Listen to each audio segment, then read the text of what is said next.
The first big failure happened on a Thursday. One of our biggest clients, a furniture chain, had a special routing rule. Their deliveries had to be split across 2 carriers, or the whole order got flagged and held. It wasn't in any manual. It was just something I knew, something I'd set up years ago after a disaster nobody else remembered. Priya didn't know. How could she? I never taught her that part, because when I was training her, she was just an employee, not my replacement. So the order went out on 1 carrier. It got flagged. 200 deliveries held at a depot. The client called, furious. And this time, when the phone rang, it didn't ring for me. It rang for the team lead. I watched Priya's face while she tried to figure out what went wrong. She was pulling up screens, calling carriers, apologizing to a client who was threatening to pull a contract worth more than my salary. She looked at me across the office, just looked at me, and I turned back to my own work. Was that cruel? Maybe. But I kept thinking, this is the job you wanted. This is the job you were chosen for over me. The hard part is the whole point. The hard part is why it's called a promotion. That night, David came to my desk. He was trying to sound calm, but I could hear it underneath. He asked if I could jump in and help Priya get this sorted. Old times' sake. Team player. I said, that's above my pay grade now, David. Literally. You told me so yourself. He didn't like that. Over the next 2 weeks, it got worse. 3 more clients hit problems that only my old knowledge could have prevented. A carrier contract auto-renewed at a bad rate because nobody caught the deadline I used to track. The department's numbers, which had been steady for 4 years, started sliding. And every time something broke, it broke on Priya's desk, because she had the title, and the title comes with the weight. People started whispering. Some of them figured out what was happening.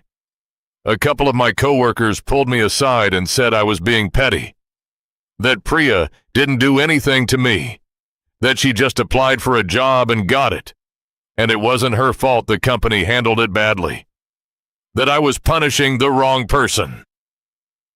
And that stung, because part of me knew they had a point. But here's what I kept coming back to. For 9 years, I gave this company everything. I gave them my nights, my weekends, my expertise, all the stuff that never showed up in my title or my paycheck. And the one time I asked for something back, they looked me in the eye and chose someone I had personally trained, not because she was better, because I was too convenient to promote. So the question I couldn't shake was, why should I keep giving away the one thing that was actually mine? Then came the meeting. David called the whole team together to address the recent service issues. He stood at the front and talked about accountability and pulling together. And then he looked right at me, in front of everyone, and said maybe some people had checked out and weren't being team players anymore, in front of the whole room. So I stood up, and I said calmly, for 4 years, you told me the team lead job was mine. Then you gave it to someone I trained, and told me I was too useful to promote. I'm doing my job. Exactly my job. If the department needs someone to know the hard parts, maybe you should have promoted the person who knew them. The room went dead silent. Priya stared at the table. David turned a shade of red I'd never seen.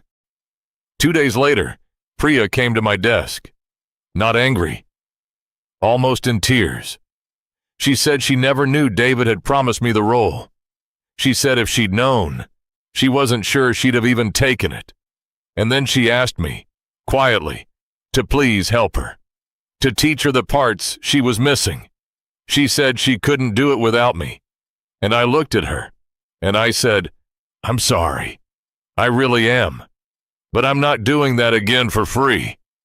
If they want my knowledge, they can pay for the job it belongs to."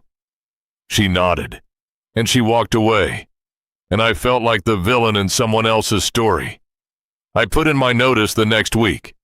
I've got 2 interviews lined up already, but I keep replaying it.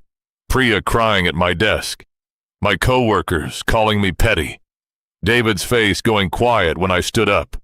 I didn't lie. I didn't sabotage. I just stopped giving away what nobody wanted to pay for. So tell me, honestly, am I the asshole for refusing to hand over everything I knew to the person who got the job I was promised?